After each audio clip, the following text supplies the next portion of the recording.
Okay, welcome along. My name is Pam. I'm from Flow Into Fitness UK and I'm going to talk about hydration today. So we're talking about water and the effects that it has on our body.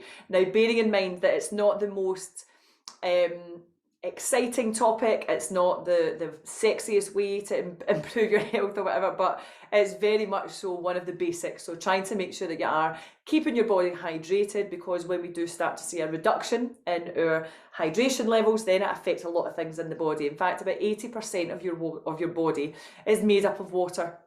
Lots of different functions in the body require it. So when we do see a reduction in our hydration levels, then all those bodily systems are also affected. Okay, it acts as one of our detox pathways. So when you get, we had a wee chat about this I think it was at a class the other night, we just kind of said about detox teas and all that, and your body doesn't need any detoxification products because it's got your liver, which is the main detox organ there. Also your kidneys, also your water levels, so you're sweating, you're just by breathing out, you're detoxifying the body. So please don't get roped into all these sort of detox products that you need, because your liver and your kidneys and your skin and your breath and your water levels do a great job of that already. Okay. Water is very important for lubrication, so for our joints, for our skin, for like your eyes, for our lips. If you've ever got really dry skin, it could be dry lips, it's because you're dehydrated.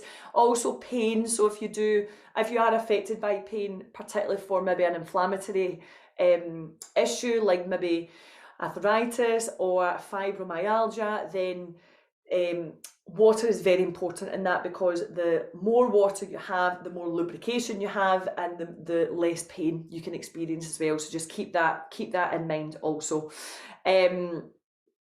The brain function, that's the other thing. So if you ever get brain fog, you can't concentrate, then hydration has a lot to do with that. If you think about, there's fluid around the brain, so if that does start to reduce, or other parts of the body are reduced, so that you are keeping that fluid at the brain, is going to affect your cognitive function, and it can lead to headaches and stuff. It can also lead to dizziness and stuff as well. And with regards to that, also the mental health side of things, the cognitive function, like how your brain is functioning, and with regards to I always relate to putting my keys in the fridge or keys in the freezer or something like that. And then also the mental health aspects, so things like mood swings, depression, anxiety as well. So water can really have such an effect on that.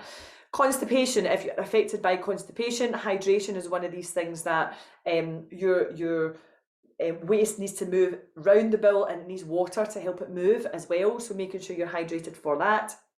The transport of blood, if you think blood is a fluid, so transporting blood all the way around the body, and that's how our body receives its vitamins and minerals, through the circulating blood. So when we are increasing that circulation, whether that's by increasing your water intake or whether that's by moving the body, you are feeding all your different organs and everything in the body with all those vitamins and minerals that we require as well. Cravings as well, it reduces cravings. So quite often there's some people that say sometimes that your body gets confused between thirst and hunger. Trying it, it's not hugely proven, I don't think. I've not something that I've actually really delved into, to be honest myself, but I think there's no harm in having a glass of water and waiting 20 minutes to see if you're still hungry, and if it staves off that craving, then it could have been that you were just thirsty instead. Okay, so all of those things plus more, the water in our body affects. Okay, so what we want to think about is how we can improve our hydration level. So I always say, start off your day and end your day with water, because that period between you going to sleep and waking up is probably the longest you're going to go without water naturally, which it's unnatural to go without water for all that length of time during the day. But if you have that non-water, you're going to wake up very dehydrated in the morning. One of my favourite things is when I take my first drink of water in the morning and I feel it going all the way down. I really love that feeling, I really do.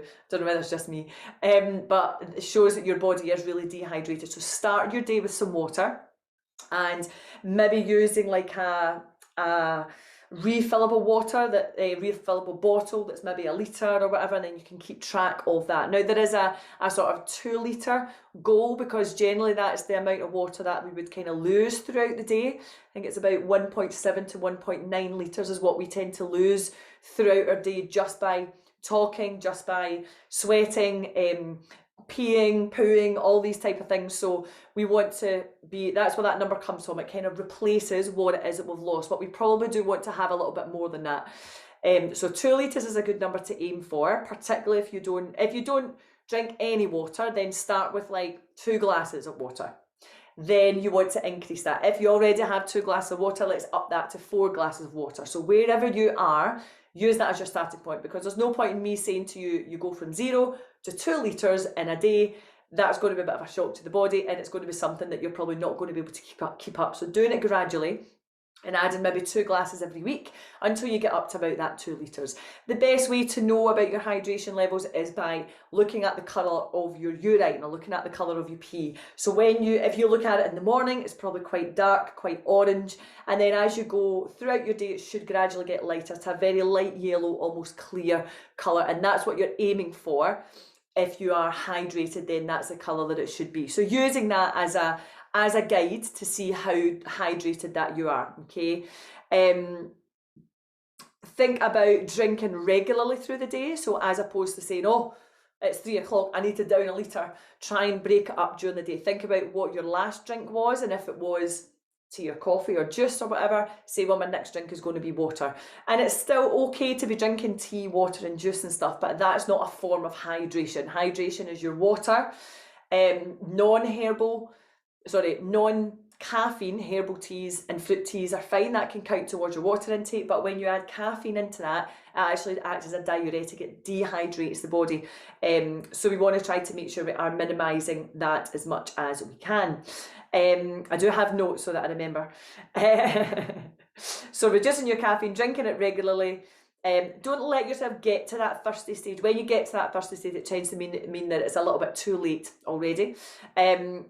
Can you make sure you drink before, during and after exercise? So if you're on the way to the gym, or if you're going upstairs to do your workout, have about 200 mils or so of water. As you're exercising regularly, drink your water throughout, and then make sure you finish that on the way home or whenever you've finished your workout as well, because you will be sweating, so you want to be rehydrating through that as well. Flavouring water is completely fine if you're using things like cucumber, berries like strawberries, maybe lemongrass or ginger. Lemon and lime are good, but just bear in mind they're quite acidic, so for enamel of the teeth, you want to be aware of that, making sure that you're not having lemon lime with every drink, basically. So yeah, water wise, I hope that kind of sums it all up. Why we want to be including water is one of the most simple things that we can do. I know it's boring, it's not sexy, it's just boring, but actually it can make a huge impact to your overall energy levels, your cognitive function, all those things that I've just explained, and your joints. If you've got sore joints, arthritis, fibromyalgia, anything like that, please make sure you are increasing your water. So just think, on average, what do you have per day? Do you have 1 glass, 2 glasses, no glasses? Then just increase it by 2 this week, and then next week start to gradually increase. Yes, you will be going to the toilet a little bit more often, but that does calm down over time, okay? And just think of it as getting extra steps to and from the toilet as well, all right? Thank you for joining. Let me know if that was helpful for you today.